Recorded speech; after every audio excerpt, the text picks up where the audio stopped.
Sometimes we just need to get out of our heads and get blotto, get plastered out of it completely. But why? Why do we need to drink? Today we look at the psychological benefits of getting drunk.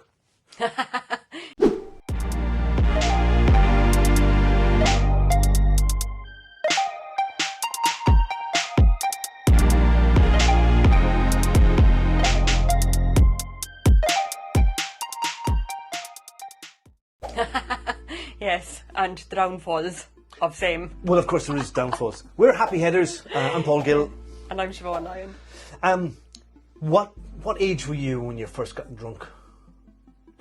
This is a funny story, actually. Right. Can you tell it without incriminating anybody? Yeah, I think I'm good at this stage. Okay.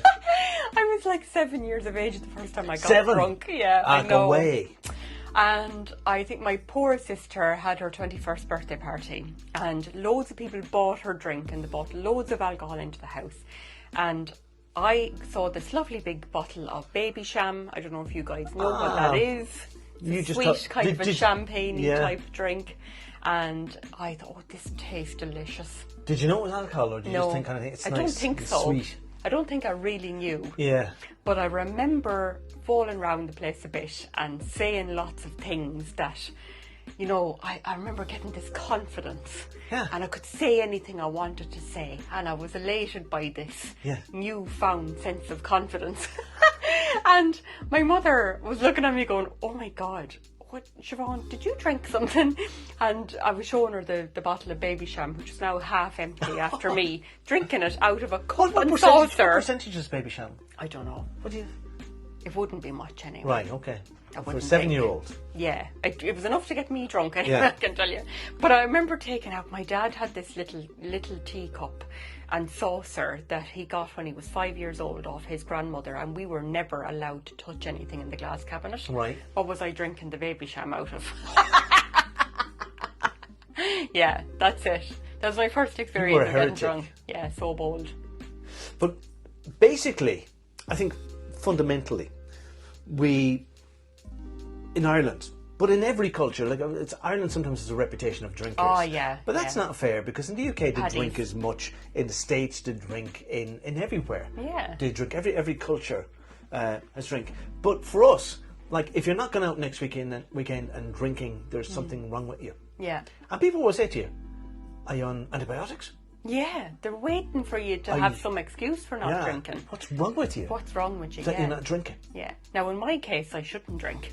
You know, because I can't drink. I'm actually a lunatic when I drink. Oh, you're a lunatic without drink. It just makes you more of a lunatic. Exactly. It just turns up the volume on my personality.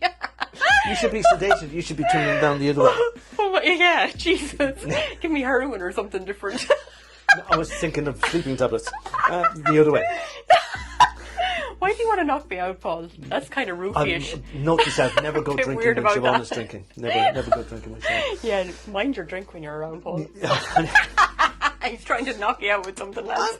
But you see, we drink to escape. Yeah. Whether that's escaping our miserable, horrible little lives, or just a kind of, I just need to go out for the weekend, get away from the job, the family responsibilities.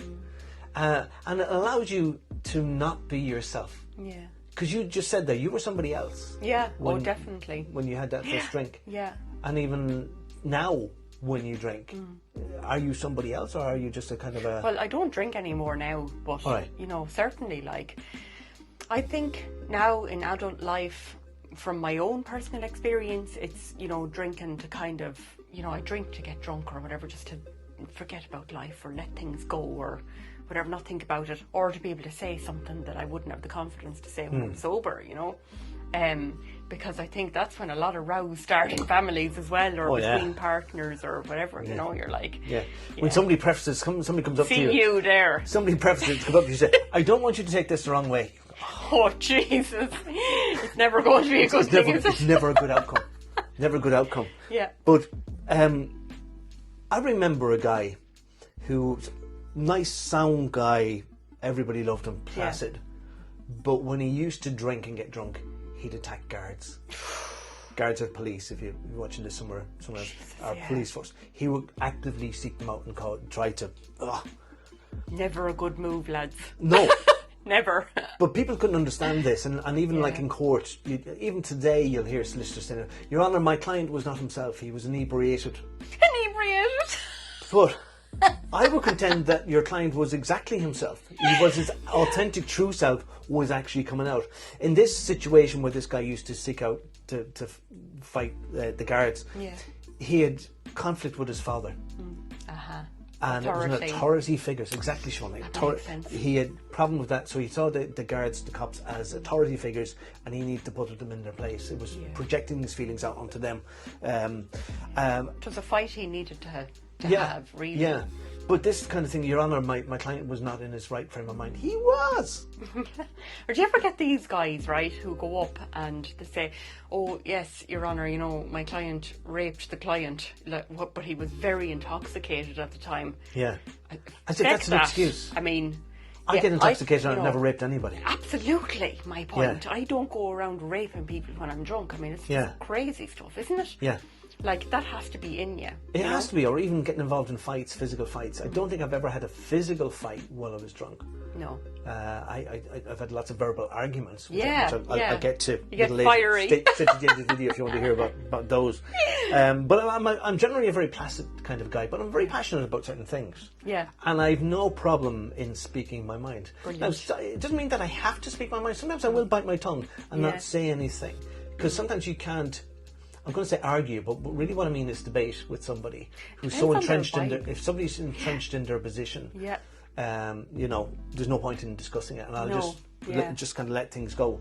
But I'm different when I get drunk. It's still me, but I'm different. I'm a kind of like an exaggerated version of myself.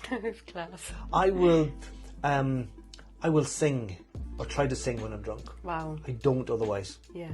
Because I was told when I was a kid in school that I couldn't sing, and I believed the teacher. Yes. And I never tried since then.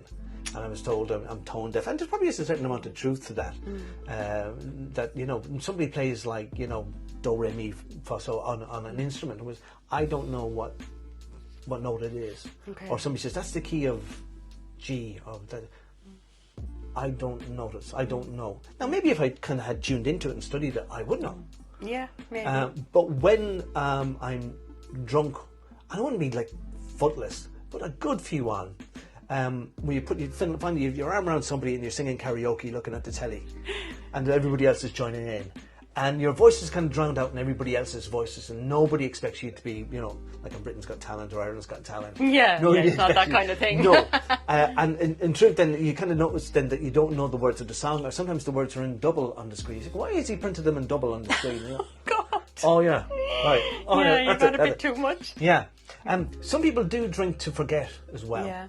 To forget their troubles and their lives, and it does work as a strategy. When I get people in who've had problems with alcohol, and I get them into wider drinking, they're not drinking because they like the taste of it. You know, Baby Sham is the exception.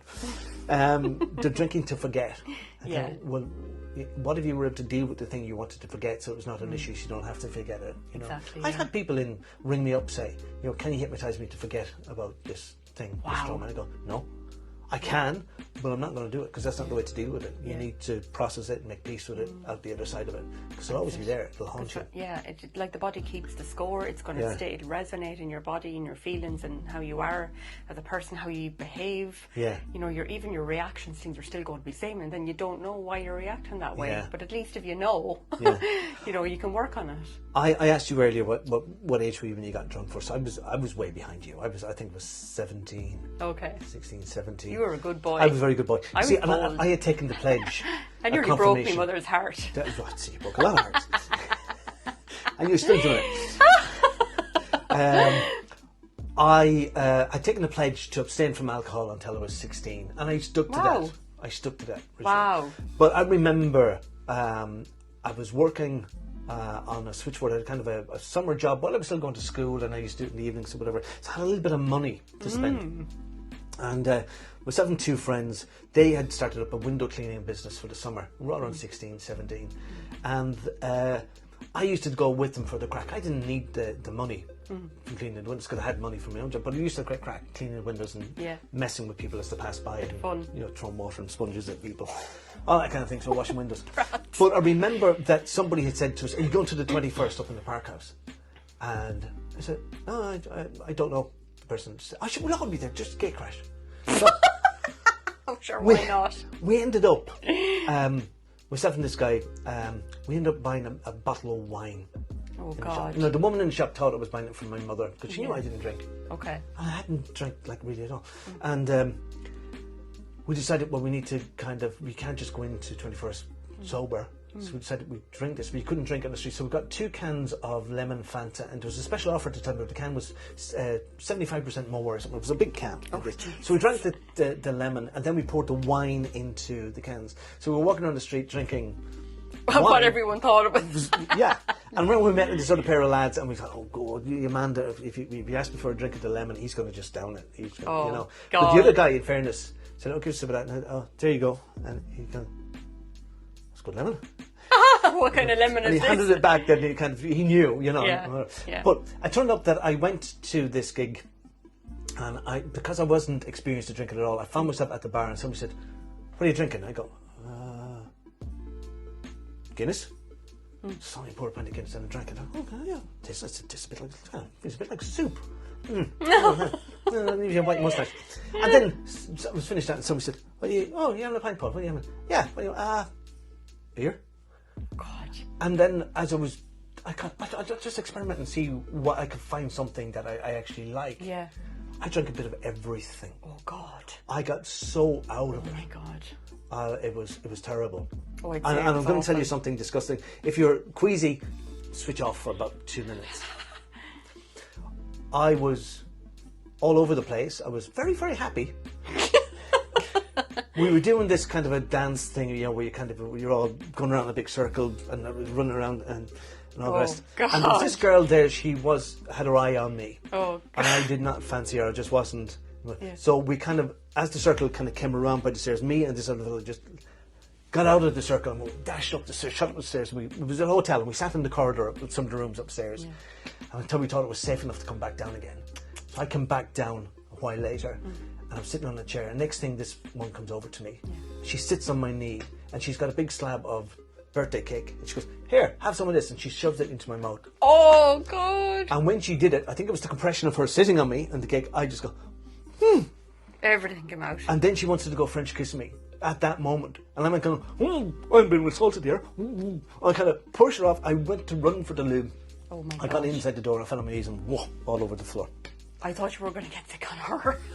Worse still. God, imagine. My brother spotted me, came in, cleaned me up, washed my face, all that, and right, okay, you're okay. Just ease off the drink. Yeah. I come out, I sat down again. She comes over, French kissing straight into my mouth. No. I was assaulted. Gone again. I should have my called God, it it's awful, constable. Paul. But the next morning I was to go to, it was 1983 and Dire Straits were playing in Punchestown until there.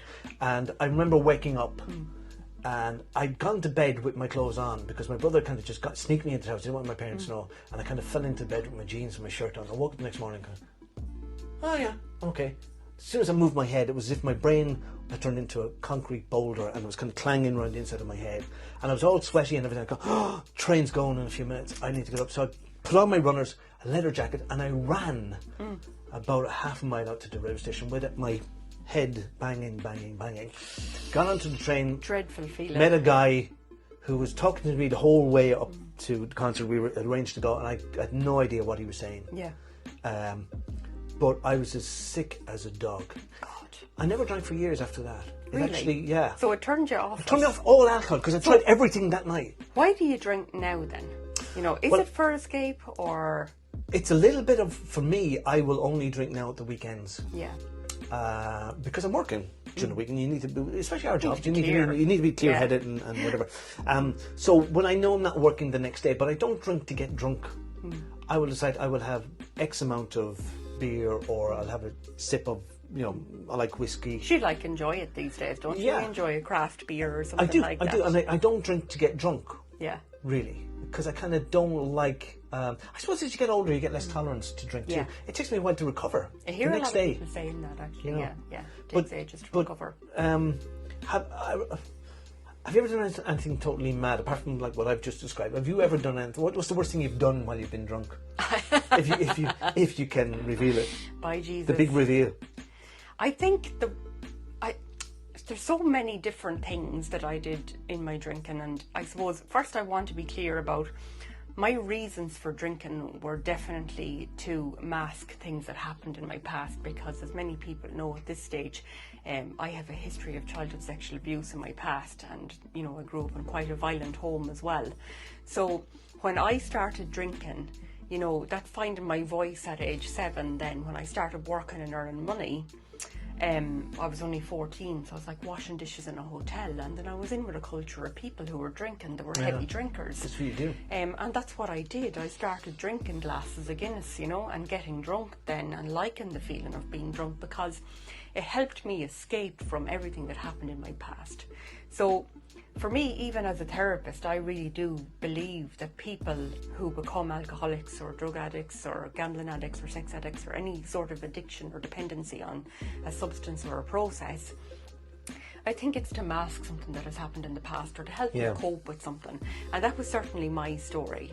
I definitely drank to deal with the horrifying flashbacks that I was continuously getting, and the bad dreams and bad feelings about my self-worth and everything. And then when you sorted all of that out in therapy, did that negate the need to drink then? You didn't have to? So I think that I had to be nearly forced to give it up first, and then my recovery began. So when I started drinking, it just kept me stuck at that phase in my life of emotional intelligence, if you like. I stayed stuck at age 14, then up until the age of 19 when I gave it up. And I stayed off it for about 13 years at that stage. But I would absolutely say openly, I drank alcoholically, I took drugs addictively. I was taking them, to blot everything out and to be able to forget. So I'd say that there's a lot of really bad things that happened that I did and that were done to me when I was drunk. Yeah. But one of the most shocking things for me was waking up in Newry, County Down, after a 3-day binge that I remembered almost nothing of. I didn't know how I got up there. I remember waking up. How far away is Newry from where you started out? It's about a 2 to 2.5 hour drive. Right. Yeah. So, and it was a whole probably weekend a couple of of hundred it. miles. Yeah, it's a couple of 100 miles away from where I was living.